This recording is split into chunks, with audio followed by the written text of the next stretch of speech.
Okay, you guys good? Yep. All Yep. right. Let's do this. Ready? Awesome. 3, 2, 1. Yo, welcome to the Bub and Bob Show. I'm Bub Coons, and back there, right there, is Bob Matosian. Bob, say hi. Hey, We got how him you on doing? camera now. Good to see you. I got a special guest today. This guy is amazing. He wrote a lot of books, and one I want to talk about today is so the next generation will know that he wrote with J. Warner Wallace. He got his master's in theology and philosophy. He's got a PhD in apologetics and worldview studies. Needless to say, he's very underqualified to be at this table with me. Untrue. This is the inimitable Sean McDowell. All right, welcome to the Bub and Bob Show. Thanks for having me. Yeah, it's great. So tell me a little bit how you got what you do and how you got into it. Tell me a little bit about your story. Sure. So I started by teaching high school, apologetics, worldview, 17 years ago. Wow. Did that 10 years full time. And some of that was my own story, having a father who's an apologist, having a father who has just spent his life investing in the next generation. That rubbed off on me.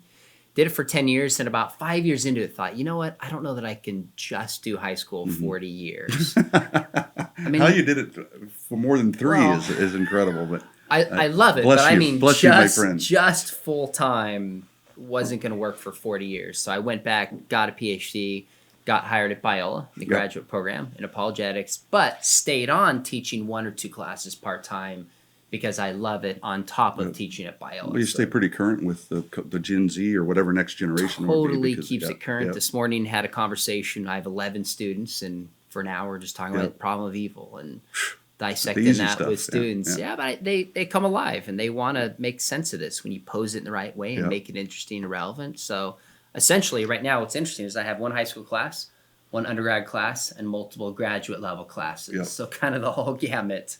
So what That's got what I do. got you into it? What's your story? You know, your faith story. I know your dad's famous, and he probably influenced a lot of people. Mm-hmm. His dad's Josh McDowell, in case anyone's wondering. You grew up in that environment. Yep. What was it like? I mean, did you just agree with everything your dad and then walk right into faith and go, "This is It was that easy. Graduated from college. Somebody Yeah. said, I'll give you a book deal. And I'll you give you a just did, teaching yeah. job. And I just wrote it. I Yeah. mean, no, that's certainly not true. So what's the truth? I would say there's a few levels to this story. One is having a mom and dad on Campus Crusade for Christ, now Crew, 40, 50 years, seeing their passion, seeing what they do, seeing them live it out, make a difference, certainly rubbed off on me to a degree. My dad's an apologist, so And what is that? Just for people. essentially apologetics, 1 Peter 3:15 says, set apart Christ the Lord in your heart, always be ready with an answer for those who ask, give with gentleness and respect. Right. The word translated in English, answer, is apologia from the Greek, Right. apologetics. Great. So all apologetics is given a reason why we believe the Bible's true. And that's a God command exists, for all etc. believers, It's right? all Yeah, believers. all believers should it's be not a prepared. spiritual gift. Right, Everybody's right. to have an answer. Yep. And so my father wrote books on this, and he would speak on this. So we'd have these kind of conversations, and it kind of interested me. It wasn't really my own, probably till I got to college. Mm-hmm. And there were a couple things. Number one, which is kind of a questioning period that I went through. Yeah. This is the mid-'90s, and I remember kind of first time I was surfing online, just started checking out different stuff and discovered that this kind of atheist secular web had begun, taking my dad's book chapter by chapter. And these are historians and philosophers and PhDs, like dissecting it. And as a 19-year-old, I didn't have the ability to respond to that. It was really unsettling to me. Now I look back at those arguments, I'm like, I can't believe I was taken by that, but that's because it's 2 decades plus later. At the time, it was really unsettling. So figuring out some of those answers, having a conversation with my dad, just saying, hey, I want to believe what's true, but I got to figure out if I really embrace this Christian thing, and him being loving and supporting along the way. So a lot of those questions and that experience in my life really motivated me to figure out, does this Christian worldview make sense? And then with a passion for students, I kind of figured out, I'm like, if you spend time with students, they have a lot of questions. They want to make sense of the world. So this passion for apologetics and philosophy and this interest in students kind of just whittled down, so to speak, to what I do today. What was there something that your father did that was really helpful for you along the way? Did he just get scared and go, "Oh my God, what are you talking about? Get out of the house," or what did he do? When you had those questions? So we were in Breckenridge, Colorado, up in the mountains, and I think it was my sophomore year, And we just sat down. I just said, hey, I want to know it's true, but I'm not sure that I'm totally convinced Christianity is true. I didn't reject it. I just said, I'm asking these tough questions. And he looks at me and goes, son, I think that's great. Oh, wow, that's amazing. And I was like, did I miss something? And like, I seriously thought, are you even hear what I'm saying? He's writing a talk in his head or something. He goes, look, you can't live on my convictions. You've got to know what you think is true. And I think if you seek truth, you'll be led to Jesus because he is the truth. Mm-hmm. He's like, don't rebel from what you've learned just to rebel. Follow what is true no matter what. And he goes, your mom and I will love you along the way. So that was reminiscent of the way he had raised me. It wasn't believe this, do this. It was conversational. It was relational. He'd ask me a ton of questions. So one of the best things he did growing up is when I asked him a question, he'd go, well, what do you think? Here's different options. And he would just help me think through things rather than just believe X, Y, and Z. That's good. So how to think, not what to think necessarily. Yeah, I mean, for the most part, that's how he would try to raise me and my sisters. Yeah. So what when you had those questions, what were the major ones that when you were looking through and going, I don't know about this, and you saw those things from the atheist, what's the ones that stirred you up that went, I got some questions now? I think the big one at that stage is I read this article on the historical Jesus that said there's nothing unique about the person of Jesus. The miracles, the resurrection, the teachings, and this article pointed to these older gods like Osiris, this Egyptian god, and Mithras, a Persian god, and on and on and on. I thought, oh my goodness, there's gods who were born December 25th. They had 12 disciples, born of a virgin, resurrected. So it looked like the scriptures were borrowing from previous things when you read it. Like these pagan myths. Which wouldn't have disproved it, but it was enough for you to go, that's weird if that happened before and then we're copying it, so to speak. But some of the people that make this argument ultimately argue Jesus didn't even exist. Oh, okay. And it's entirely mythology. Wow. Partly what it was is I had never even heard this before. It was never on my radar. I mean, in some ways, my faith was probably naive. I thought someone wasn't a believer because they just hadn't read my dad's book. Right. How hard is it? And then there's smart people pushing back, and I'm like, wow, this is not as easy as I thought. And it's pretty normal now that I work with students. Right. Things go from black and white to like gray, and you just got to figure out where you land. And that's kind of where I was at. And there was other issues related to, science and faith and evolution. There was questions tied to like the problem of evil and what if I was raised in a different faith? Like just a lot things of these you just wanted to kinds sort of out for yourself. questions that I needed to make sense of. Yeah. So you fast forward all the way to this time, and you're writing. You've written a few books, co-authored a few, and edited some with your dad. The new one. So that you think the next generation will know with Jay Warner. Why did you guys write that, and what was the urgency behind that? Well, one of the reasons are Scotty, Shauna, and Shane, which are my kids. Okay. I kind of entered into this season with the craziness and busyness of parenting, seeing a lot of shifts happening with Gen Z and my own kids, a lot brought on by a smartphone, and not finding the exact kind of resource that I would want to have in my hands for my own kids. That was partly what spurred it. And then thinking, well, I've got a unique platform here. I could write this book, and it was going to be a smaller niche book, more for youth pastors, how to practically teach worldview. Okay. So I went to Jay Warner, my co-author on this book, partly because he brings this cold case detective perspective. He's a former atheist. He just brings such a unique way of thinking outside the box. And I had heard him talk about this generation in a unique way. And he goes, this book needs to be bigger. Let's do it for parents. Let's make it a broader book for anyone that cares about this generation. And we kind of crafted it together. Yeah. Yeah, and what's the main thrust behind it? What's the big goal behind the book? Essentially, we're looking at Gen Z. Yeah. So there's one chapter 2, where we just flush out. I mean, I did tons of research on this generation, from working with students individually, but also top-down studies, helping people understand they're not millennials 2.0. Right. How does this generation Right. think? How do they act? What do they believe? Right. What do they expect? And then what's a practical way any caring adult can help pass on their faith to the next generation. That's the idea. So we kind of framed it like, we're not giving you a new program to do. Right. Because nobody's going to do that. They're Right. busy. But what if we could help people open their eyes and more strategically see the opportunities that are already there and better use them to help your kids have a biblical worldview. Right. So it's tweaking certain things in people's minds. That's doable. Yeah. And frankly, when people start seeing it, it's like, wow, I never thought of it. That's rewarding, and that's a powerful way to influence my kids. Yeah. So how much is the phone really influence? I mean, what's the difference between, let's say, your dad's generation, your generation, and your kids? I mean, in your research, what is like? Can you give us some specifics? Well, this one they usually do this. This one usually did, but this one is completely new way. Yeah, How do Jane Warner calls them digital natives, right? Yes, that's Yeah. a term that's used Right. for Gen Z. That's right. Yeah. So because I didn't grow up with it, and I Yeah, have a me different neither. childhood completely. But now Totally. I borrowed into it, and now it's part of my So, life. But think about it broadly this way. Those of us born between the ubiquity of the smartphone learn how to communicate online. Those born with smartphones need to learn how to communicate offline. No. It is second nature to me to sit down and talk without a smartphone out. That's how I see the world. I want space without a smartphone. Yeah. This generation has never known what it's like to get lost because they can always Right, find a way. right. And they've never known what it's like to not be able to connect it to who they want, when they want, how they want. That's a big difference. So think about, I mean, you can flesh this out in so many ways. When I was a kid, I grew up in the mountains of San Diego.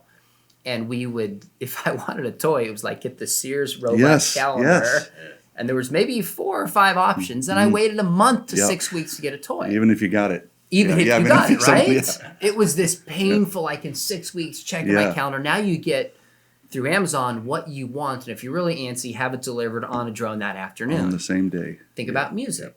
I would either have to go buy a CD and get all the songs if I Right. just wanted one, or I'd have to sit by the radio, wait for music to start, and then I hit record. I'm like, yes, I got this and song. you get the half of it because you're always late Well, hitting record. That's what I was exactly. doing. You would miss some, and the quality was lesser, Yeah. but you had it.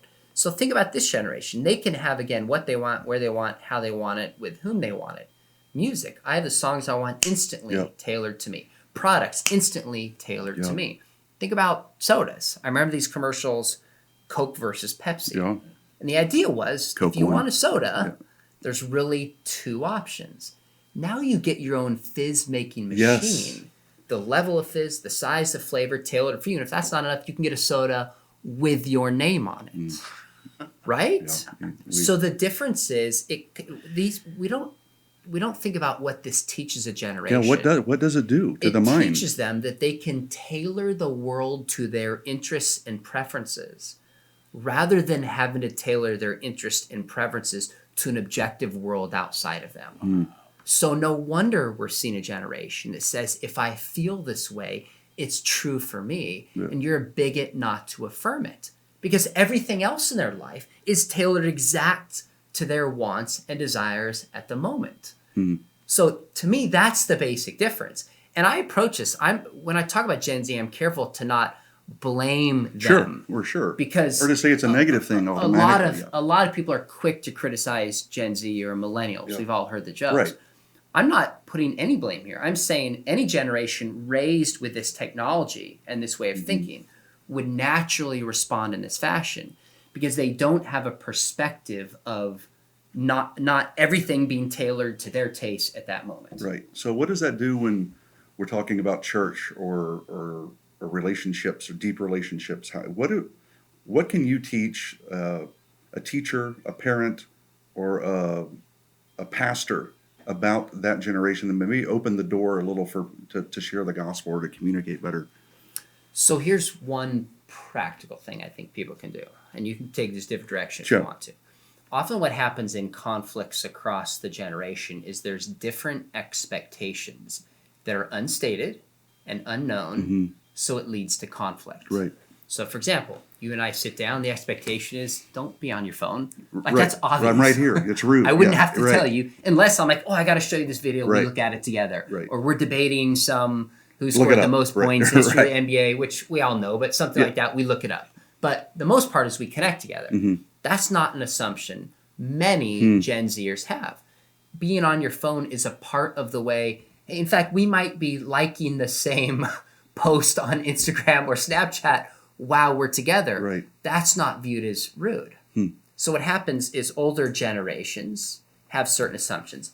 Younger generations have other assumptions, and when they're unstated and boundaries aren't set, it leads to conflict, which is what I found with my kids in my classroom. If I state expectations and they're reasonable, and I explain why, then for the most part, I don't have issues. Now, I'm not a perfect parent. My kids push back and I make mistakes, and we work through this. But that's the principle a lot of people don't realize. They don't even think about the assumptions Gen Z brings to the table.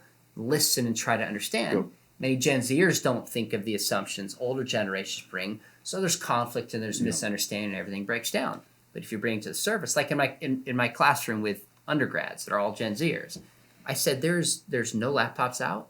There's going to be no phones. This is a 3-hour class. I said, I'm not anti-technology, but I want you present. I want to see your eyes. We're going to discuss, work this through together. I said, now, if your mom's in the hospital and she's texting you, like, just let me know and I'll work with you. I don't want to die on that. I'm looking at my phone because someone's saying something important. Just tell me. That's fine. But when it's not stated, then it leads to problems. I haven't had a single issue from a student. They're like, oh, that's fine. And they buy into the class. So that's one way to better communicate is just have reasonable, clear boundaries and try to stick to it.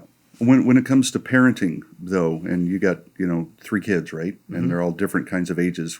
Do you hold policies about technology and the phones at home? What's a good parental tip? We do have. And I'm sure it's different for each one as they progress in age, right? Or maybe not. I don't know. I get to speak and write on this, and a lot of this is just from mistakes that I make and I learn. I'm like, okay.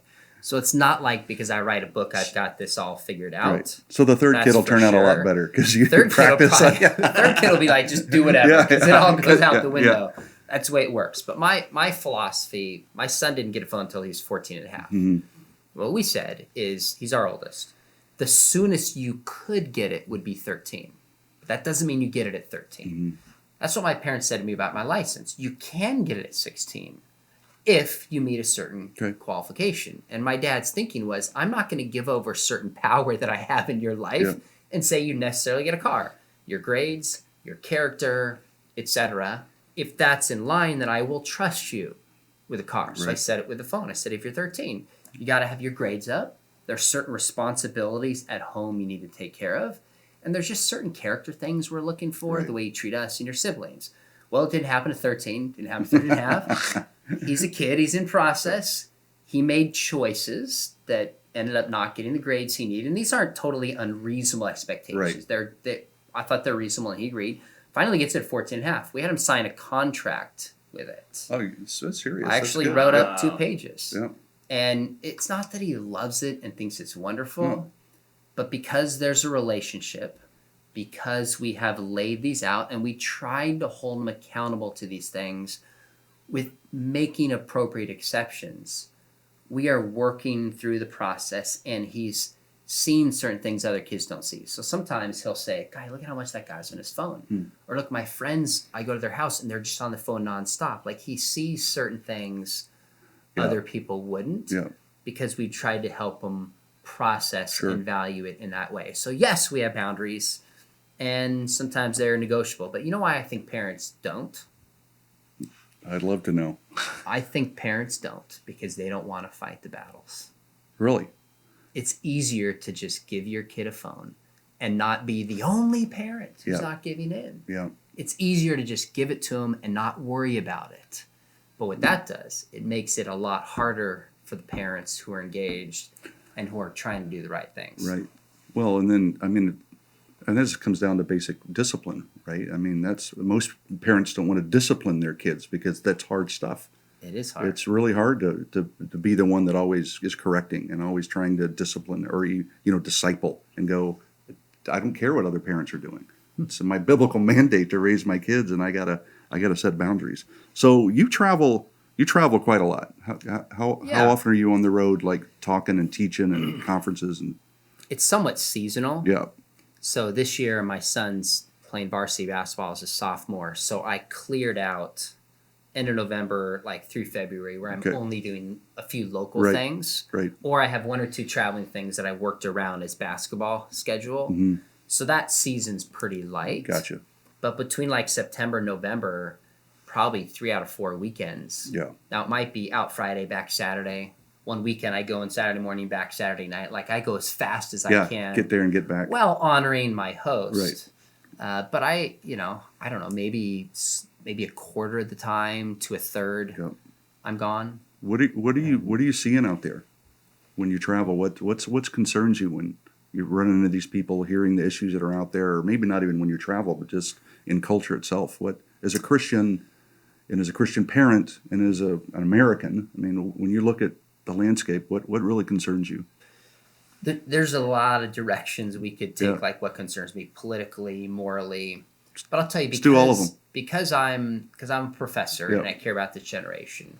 I think what increasingly concerns me is I think our church, adults and kids, are far more secular in terms of how they think than we even remotely realize. And I could give you an example of this. So I've had this conversation many times with students. I'll simply write up something like on the board, what does it mean to be truly free?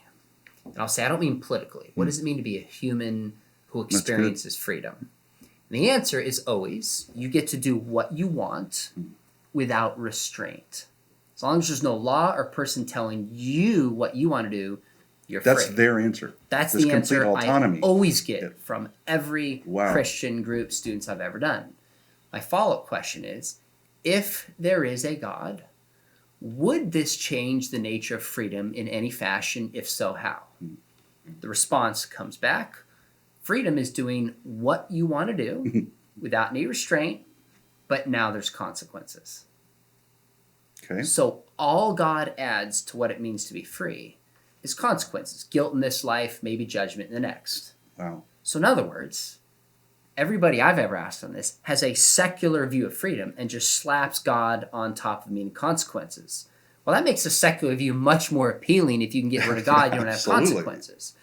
So then I won't walk through the way I lead this discussion, but I help them see that if there is a God who is a creator, just like a cup has been made to be used in a certain fashion, if we have been designed by God, then there's actually a way we are meant to live our lives, and we're only free when we align with that truth. Right.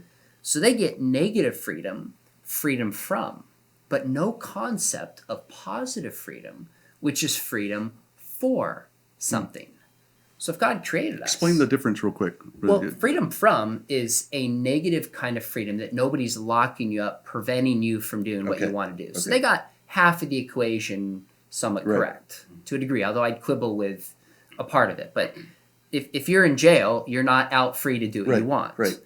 But just because you're not in jail doesn't mean you're living a life that is free. Right. There's also freedom for, which is positive freedom. Okay. So the Bible starts and it says, in the beginning, God created. So the first thing we learn about God is a creator. If something's created, there's a purpose for it. There's a purpose for this microphone, purpose for my jacket, shoes, air conditioning, whatever it is, a cup. And when we know what something's made for and we use it accordingly, it's set free. So what are humans for?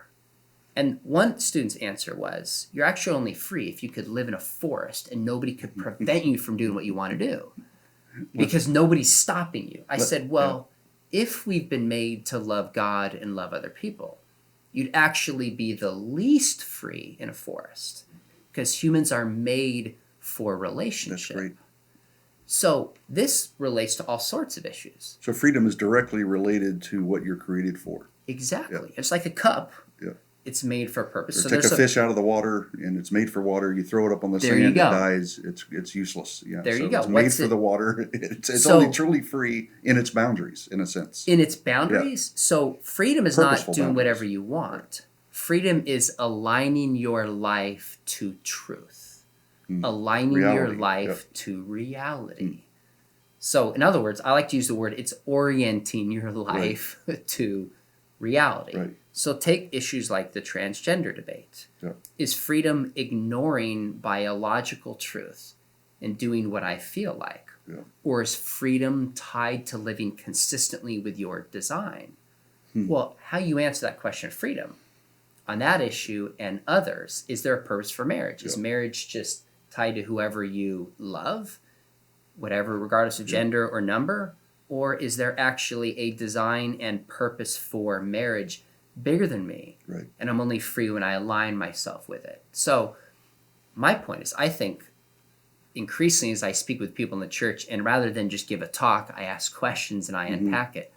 I think a lot bigger than we realize, people have adopted a secular way of thinking about the world without even realizing it. And it causes havoc, not only personally, right? But there are also consequences there. I mean, you do add that part of the consequence to just how you're created in the moral law that God built. You're more free living in that boundary than people think they are until they actually do it. I think if you talk to some of these people who have done all these types of things, on the other side of it, they realize that those moral boundaries are actually what helps them love life and be free. And speaking of that, I know you and I worked on a PragerU video on the sex matters. So let's dig a little deeper into the whole gender identity and the thing that's going around. What's a Christian's response, a loving Christian's response to potentially dealing with a friend or a family member that is dealing with that, especially as if they don't see any wrong in it? So a couple weekends ago, I was asked to speak at a huge church in Idaho on transgender ideology in church. So I'm not asked to speak on a lot. A lot of people just don't want to address it. And I walked through the difference in worldview between transgender ideology and between historic Christian faith. And then I built up like the last 15 minutes in talk. I said, what do we do? What's the response? And then I left it and I said, I think the response is obvious. All of you know this. And I let it sit so they're thinking, wait, do I know this or not? I said, the answer is obvious. It's love. The Christian response is love. So many times on LGBTQ issues, Christians are motivated by fear. We're afraid, what if my family member enters into a relationship and it messes things up? Or what about my religious freedom? What about, like, Christians operate by fear. Well, 1 John says, perfect love casts out fear. The Christian response is love. Now, where it gets difficult is, what does that actually look like? Does that mean going to a same-sex wedding or not going to a same-sex wedding? Well, that's a good one, because love is this brilliant balance of truth and grace, right? That's exactly what it is. So I mean, the old way to do it, which I wouldn't even argue today, is it's always the gospel. The gospel is the center of all of it.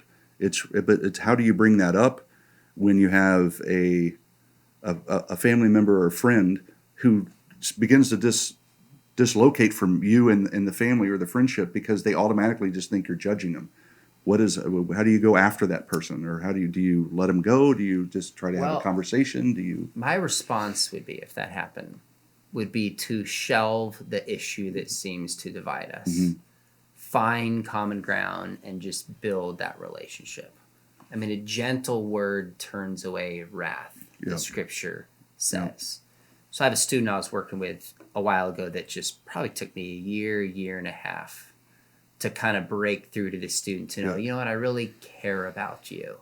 And finally, we're starting to see some common ground and conversations, and there's room for ministry.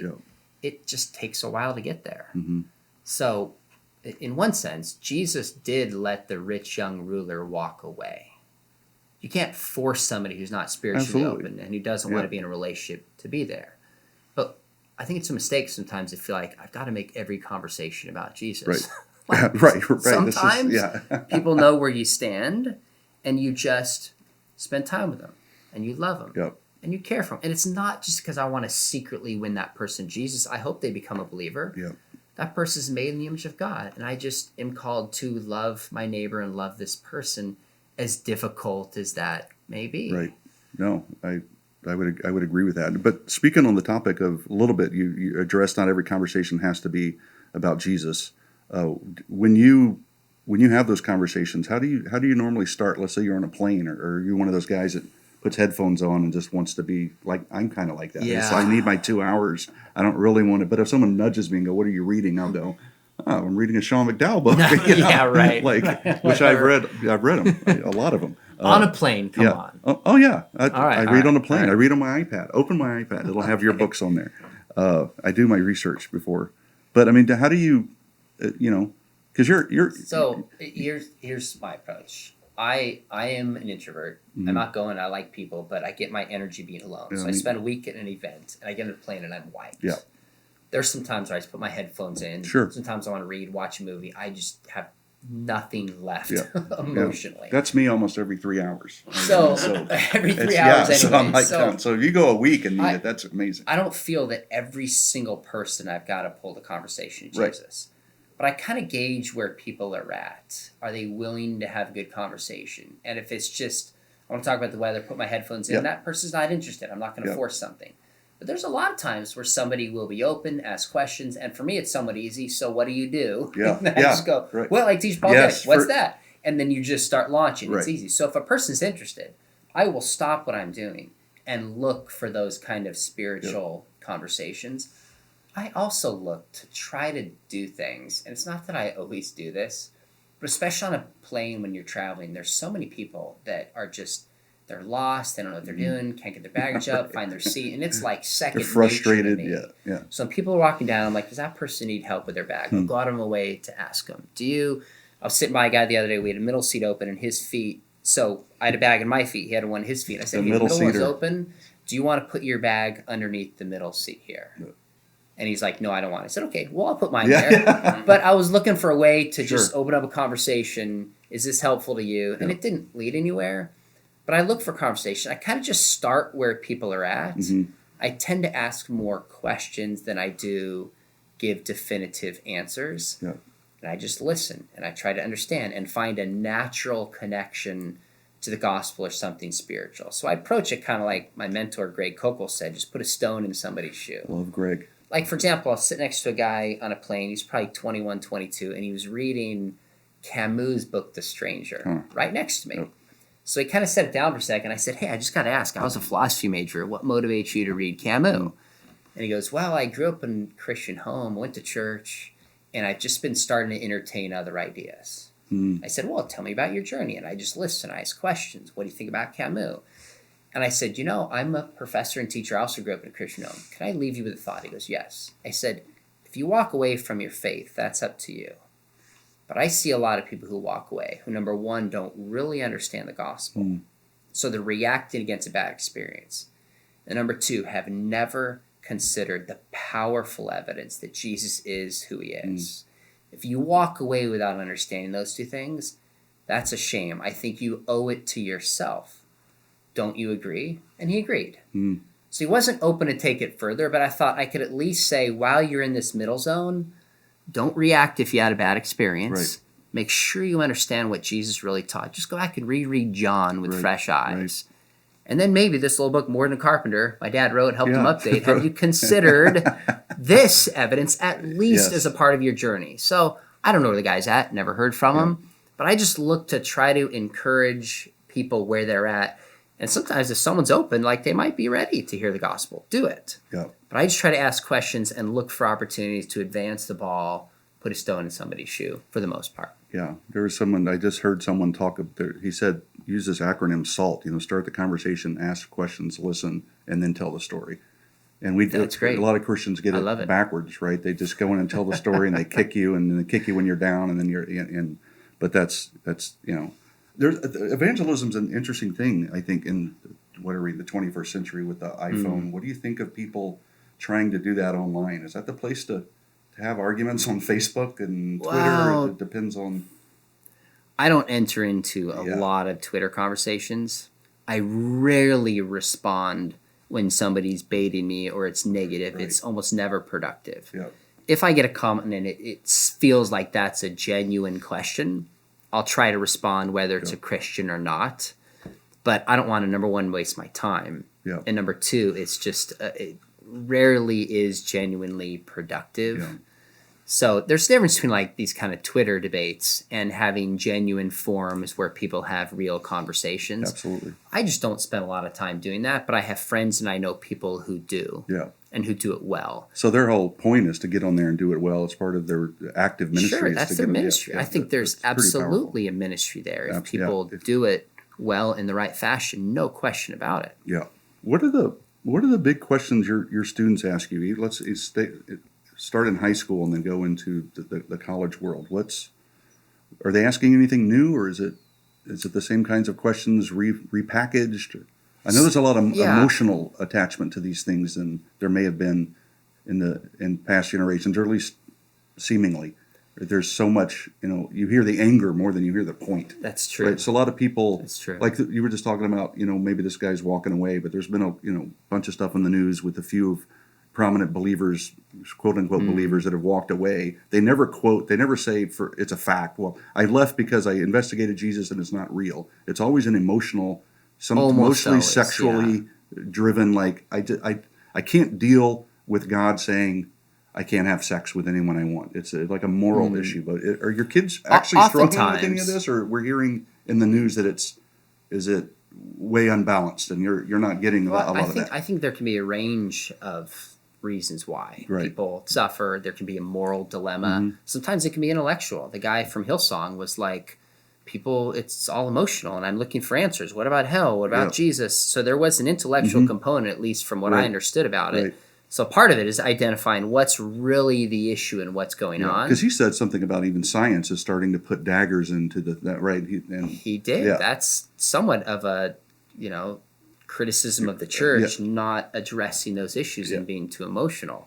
I think there's an important balance. Yeah. You mentioned earlier, you said, what are the questions in high school moving into college? Right. And I think what's happened over the past few decades, and some of my perspective on this is conversations with my dad, who's spoken at 1,200 universities. In the 90s, he shifted to high school. Early 2000s, junior high, and even earlier. Why? Because the life questions people were asking in the 60s, 70s, and 80s in the university started to shift into high school and shift even younger. Wow. So it's gone the other direction. And some of that is, I think, because of smartphones and for Google other and reasons. But those life questions that you used to think were pivotal in college are now made long before. The big questions I get, at least the way I frame it, is there's timely questions and there's timeless questions. So a timeless question is the problem of evil. Probably Job, probably the oldest book in the Bible, arguably, deals with that. Is about suffering and evil. That's always been a question. It always will be a question. Now, it might manifest itself differently. Right. Well, climate, are we destroying the climate? This is evil. Or whatever current issue, even the border. People say it's evil to make it, it's evil not to make it. It's still tied to what's broken about the world. So it looks differently, but it's a timeless issue. I would say then there's timely issues that pop up. And one that is kind of timeless, but in particular is like, how can Jesus be the only way? Feels so exclusive. Right. Because one of the biggest virtues that speak to this generation is be inclusive. Sure. Don't leave anybody out. The coexist stickers, everything on your car. That idea. Don't judge anyone. Jesus being the only way was an issue back in the Roman Empire, but it's bubbled to the surface even more today in a timely fashion. I'd say questions that are huge, and the Gen Z research backs this up, are questions of science and faith. Now, they've always been a question, but in particular today, because of the historical Adam, because of evolution. Can you be a Christian, believe in evolution? Do I have to choose between science and faith? Right. These are big questions for young people. So really, I would say there's science and faith questions, there's moral kinds of questions like the problem of evil, and then there's these social questions. And then I hear a ton of questions about LGBTQ issues all the time. Yeah. I mean, those are forefront. What are they asking? Is it real questions, or is it emotionally driven? Is it smoke screens, or is it all the above? But is it genuine? Oh, I think it's all of the above. Yeah. I mean, I try to gauge when someone's asking me a question. The way I think about it is... How do you do that? How do you discern between that stuff? There's a difference between someone who's blowing smoke. I don't get that a lot. I think most people are sincere and ask questions. But the real question is, somebody's asking a question, what's really the question behind the question? Right. That's what I try to decipher. So somebody asks about the problem of evil. What they might really be asking is, why did my dad get cancer? Right. Somebody asks about hell. What they might be asking is, I don't know if I want to be a Christian or not, but my parents weren't Christians and they passed away. Yeah. If I become a Christian, are they eternally in hell? Like, that's often a question behind the question. And the way I figure this out is, I'll speak on, say, intelligent design, or I'll speak on some big cultural issue about Gen Z.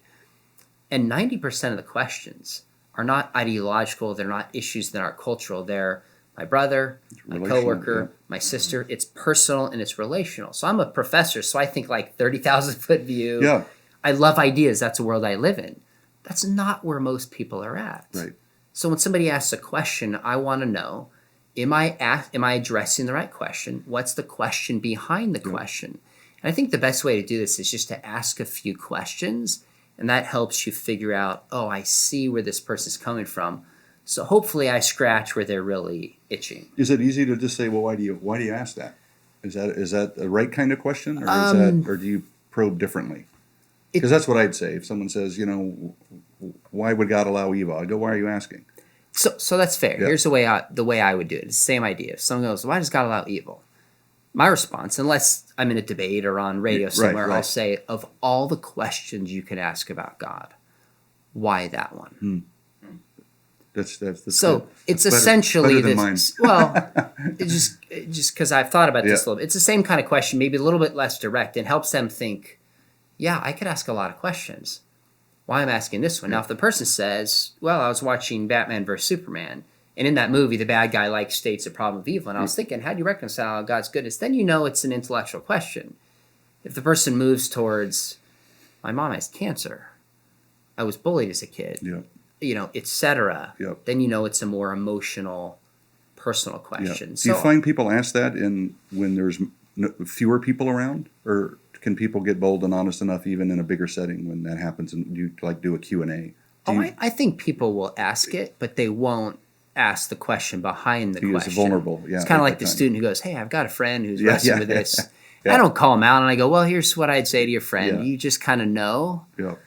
So I don't want to embarrass anybody in a group. So you got to be careful how you Well, that's the gauge gentleness this. and respect part. And the thing that trumps everything is love. I remember Ravi Zacharias saying that, behind every question, there's a questioner, right? It's the same as you. What's the question behind the question? And that's a very pastoral, very loving Christian way to approach it, because you don't want to, unless you're, debating at some kind of academic level where you just have to get the points across, you're really dealing with a human being who's really asking deep, true, honest questions that you can enter right where they are with think about this. I had a kid come up after me after a talk, high school kid, and he says, is homosexuality the worst unforgivable sin? Now, you think that's an academic question, or you think that's potentially a personal question? Very personal for him or someone else, for sure. It was very personal. I just said, that's a great question. Why don't we go talk? I'd love to know why this question is so important to you. It turns out he had never come out to anybody. Comes out to me crying on my shoulder. Like, it was, do I belong? Right. Does God love me? Yeah. That's the question behind the question. And I'm sure so many times I miss this and don't see it. Sure. But that's where I pray for wisdom and experience to say, am I addressing where people are at? Because one thing I know, an awful lot of people, when I just listen, go tell me your story, there's a lot of hurting people. Yeah. And we're good at putting on a facade. No, that's for sure. I mean, I'm struggling with even how the church is, I wouldn't say most or even all, but a lot of churches that I visited or go online, the topics they tend to not deal with the heavy cultural issues like suicide, pornography, and the gender thing that's going on. How important is that for the church to get involved and talk about the topics of the day? And I'm sure you're dealing with those everywhere you go. Oh yeah. Is that, what's some advice you can give to local pastors, churches? Because I say get in there, start talking about this stuff. But I always hesitate to give pastors advice because I'm not a pastor, and I think it's one of the hardest jobs on the planet. You deal with finances. You go to funerals, and you counsel, and you preach, and it's impossible. Yeah. So the churches that I think are genuinely making a difference in equipping people are those that do two things well. They are very intentionally relational, and they teach people how to live out their faith practically. So I would encourage pastors to deal with these difficult topics graciously, do their homework if they do it. I think sometimes it's easy to give simplistic answers. Yep. But one thing I know about Gen Z and millennials is that a superficial answer is sometimes worse than just saying, I don't even know what Right. we're supposed to do about the border here. I see both sides and I'm torn as a Christian, but let's approach it this way. Here's the best I can do. Okay, gosh, that person's honest Yeah. and they're trying to figure it out. That's more meaningful to this younger generation than, well, we just got to love the stranger. Right. Well, what does Right. that Yeah, I don't- mean? yeah. Like, how do we do that? How do I respect the law and still like? Yeah. So I would definitely encourage pastors. I was thrilled. This church I was at did a series called Elephant in the Room. They talked about climate change. They talked about race. Yes. And they asked me to speak on transgender. Yeah. And the pastor's bold. This is just the way he approaches things. And he's not afraid of the pushback, but he really wants to frame it as graciously and lovingly as he can. And when there's a topic he didn't feel comfortable talking, he brought me in to address it. So when I spoke, he goes, man, I'm sure glad you're talking about this, not me. I said, yeah, but I'm gone tonight. Yeah. You get to deal with it. I just opened all this up. I'm out Yeah, of here, see man. ya. You're the one who still gets Yeah. to deal with it.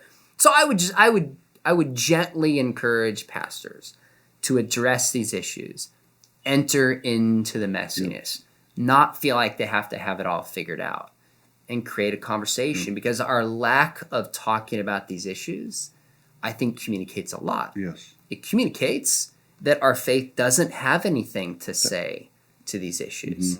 It communicates we're just here to kind of feel good, get a pat on the back, live our lives, Right. but we don't have to address these messy issues. I'd respect a pastor who brings up on immigration. We're going to have a panel for the service. Yep. Here's someone pro, here's someone con. That's And interesting. I'm going to ask you questions about this. And we're going to try to find some common ground as believers, understand where others are coming from.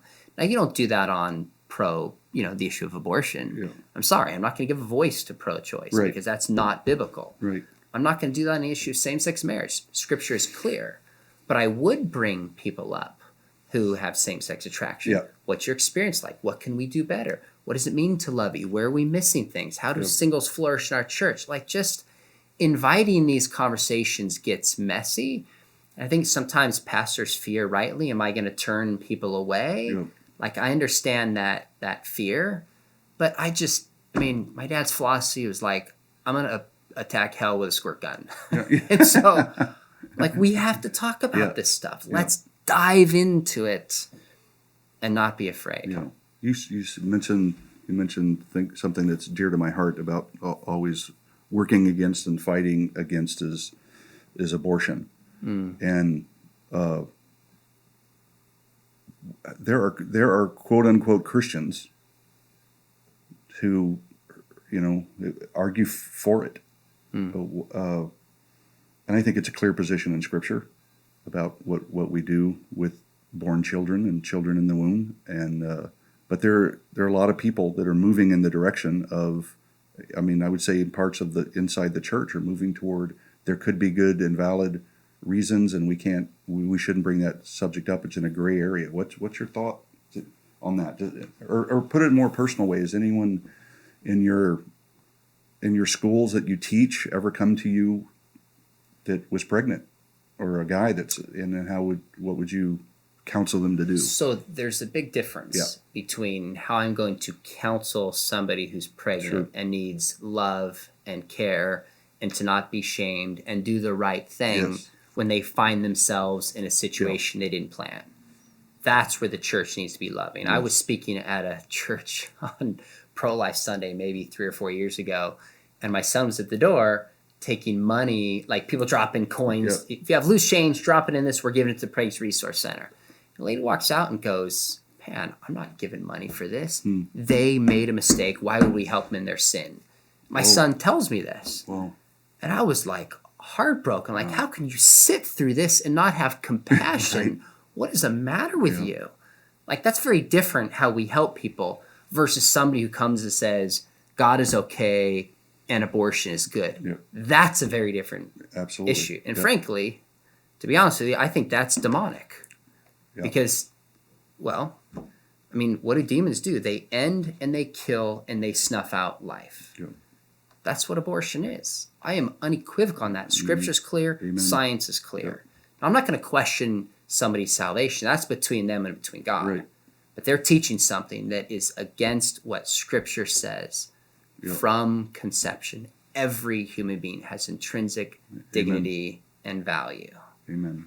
Like something more and more, I think. I love how you balance these things. There is someone who's in genuine need, and you're trying to reach a person, and then there's the idea itself that needs to be broken down and held captive and contended for, and we need to be able to discern those things, because every person that comes up to you is not looking for an academic response, and even every academic person coming up to you is not necessarily wanting just to talk about the academic thing. So we're all humans, and we're all fallen, and we all need the grace of God. It's just how to discern these things, balance these things, and talk to the person one-on-one, and it gets tough.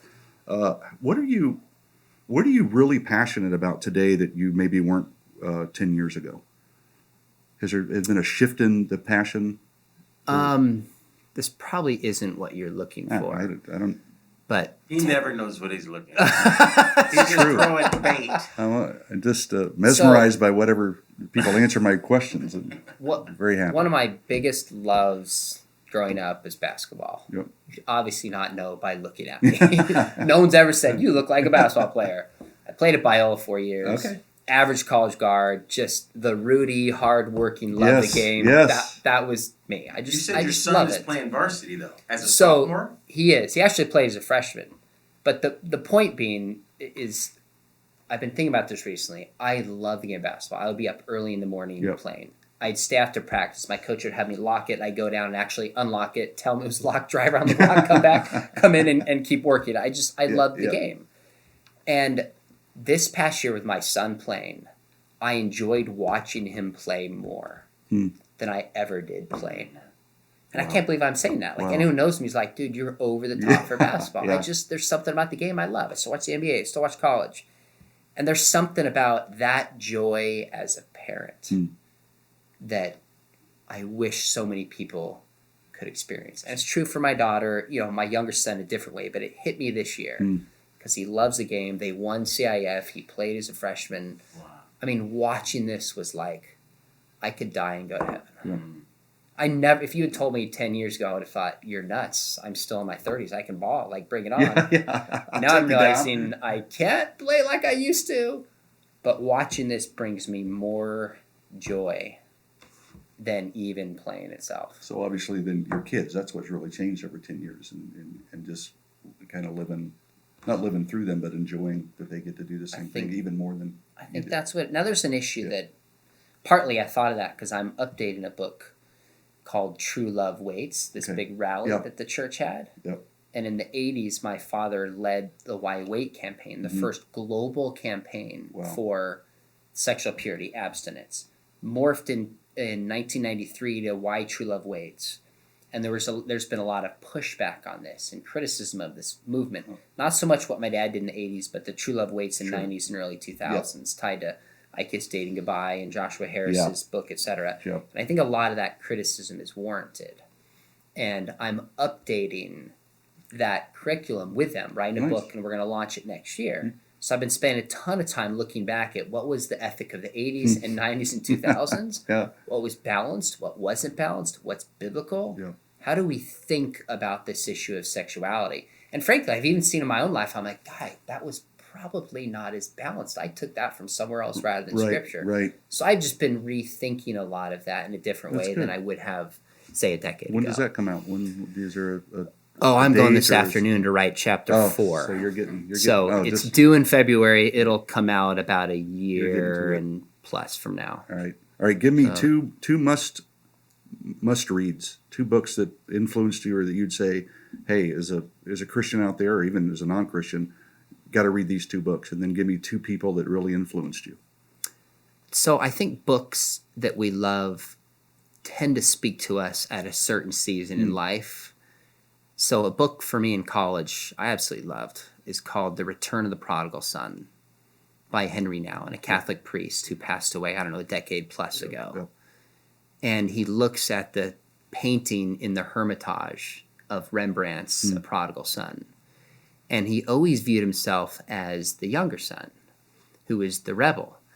And he's looking at this painting, reading the story, going, "Oh my goodness, I'm the older son." Yeah. It's not a father and the prodigal son. It's a father with two sons who are lost, but they're lost in different ways.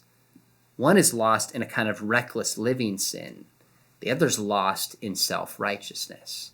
And when I read that book in college, it wrecked me because I was a good kid. I didn't drink, didn't smoke, didn't sleep around. Everybody patted me in the back. I read that and was like, oh my word.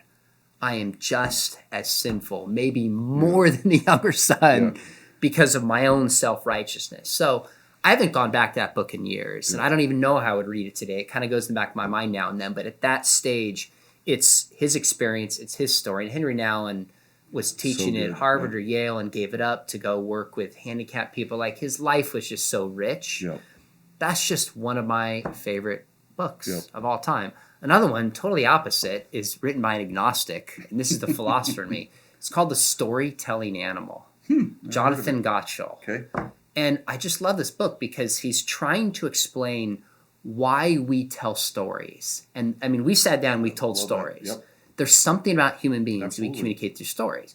And he tries to give this evolutionary explanation. At the end, he goes, really, it doesn't work. I don't know the answer. I'm reading it going, wow. We tell stories because we're a part of a story.